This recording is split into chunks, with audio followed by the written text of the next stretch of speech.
আসন নিয়ে নরেন্দ্র মোদীজি আসছে, তার মধ্যে দমদম থাকবে। দমদম আমাদের পুরনো জায়গা, আমাদের প্রয়াত নেতা তপন সিকদার এখান থেকে দুবার জিতেছিল। এটা বিজেপির মাটি, বিজেপির ঘাঁটি, তাই আবার দমদমে পদ্ম ফোটাতে হবে। দেখুন, এরা গতকাল সারা দিন ধরে, রাত্রি ধরে কিছু নির্দিষ্ট জায়গায় গুন্ডামি করেছে এবং এই গুন্ডামির খবর আমাদের কাছে ছিল। আমি ওভারঅল বলি, যে কায়দায় তৃণমূল এর আগে ভোট করেছে, করতে পারছে না। এবারে ধরুন রায়নার হিজলনাতে করেছে, ওখানে একটা নির্দিষ্ট সম্প্রদায়ের ভোট 90% আছে, তাদেরকে ব্যবহার করছে। আমার বিশ্বাস সেই নির্দিষ্ট সম্প্রদায়ের লোকরাও ভিতরে ঢুকে চোরামূলকে কেউ ভোট দিচ্ছে না। ওরা মন্তেশ্বরে করেছে 3টে বুথে, দুর্গাপুরের একটা বুথে করেছে, বারুইতে 10টা বুথে করার চেষ্টা করেছিল, পারেনি। আমরা এজেন্ট ঢুকিয়েছি, সারা রাত্রি আমি জেগেছিলাম। আমাদের নানুরে একটা বুথে করেছিল, পারেনি।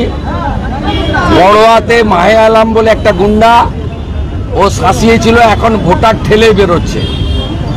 বেলডাঙ্গাতে 100 মিটারের মধ্যে পৌরসভার চেয়ারম্যান 2টো বুথে গুন্ডামি করছিল, সেন্ট্রাল ফোর্স গিয়ে পিটিয়েছে।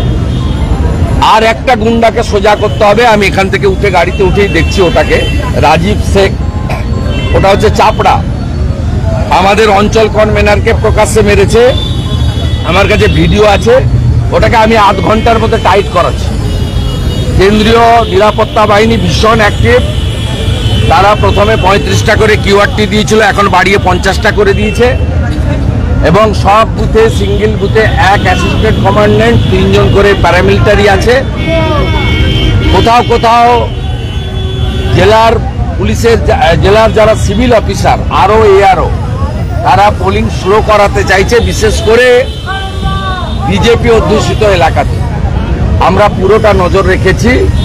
Activities of the CAPF is good, এবং টিএমসি যে কায়দায় বিগত ভোটগুলো করেছে সেই কায়দাতে করতে পারছে না।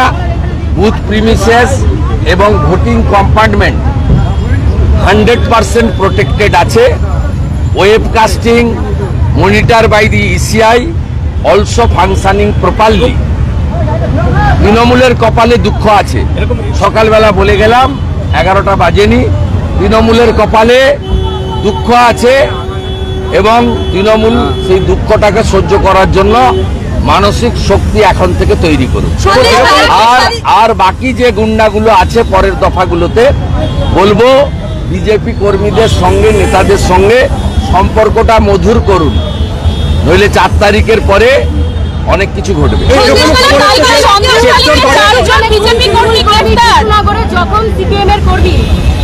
গুন্ডামি তো আছেই, গুন্ডামি তো আছে। বাড়ি বাড়ি তো সেন্ট্রাল ফোর্স দিতে পারবে না। আমি আপনাকে আবার বলছি, বুথ প্রিমিসেস, ভোটিং কম্পার্টমেন্ট, এইটা সুরক্ষা দিতে পেরেছে।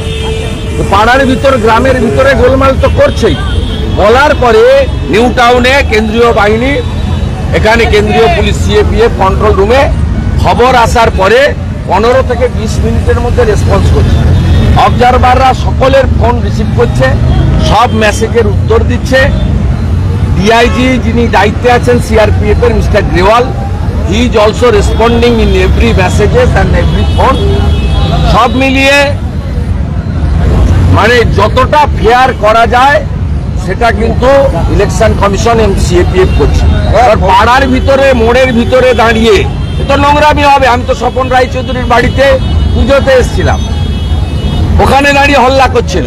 এই দেবরাজ বলে একটা ডাকাত আছে, তার বাড়ি সার্চ করেছিল সেন্ট্রাল ফোর্স, ও ওইসব করিয়েছিল।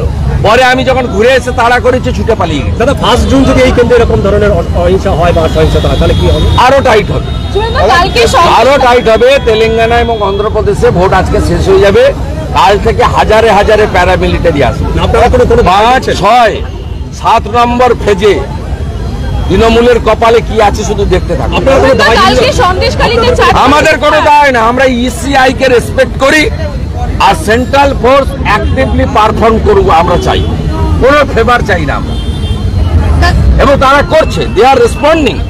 আমি আপনাকে বলছি না, পাড়ার ভিতরে আপনার বাড়ির সামনে কে ফোর্স থাকবে? ভোটিং ক্যাম্পাস, বুথ এবং কম্পার্টমেন্ট যেখানে আমরা বোতাম দিচ্ছি ওটা 100% প্রোটেক্টেড দিয়েছে। তাই তৃণমূলের কোনো খেলা চলবে না। শুধু ঠাকুরকে ডাকুন, 80%-এর বেশি যেন 80% যেন পোল হয়, তারপরে দেখবেন হীরক রানী বাই বাই।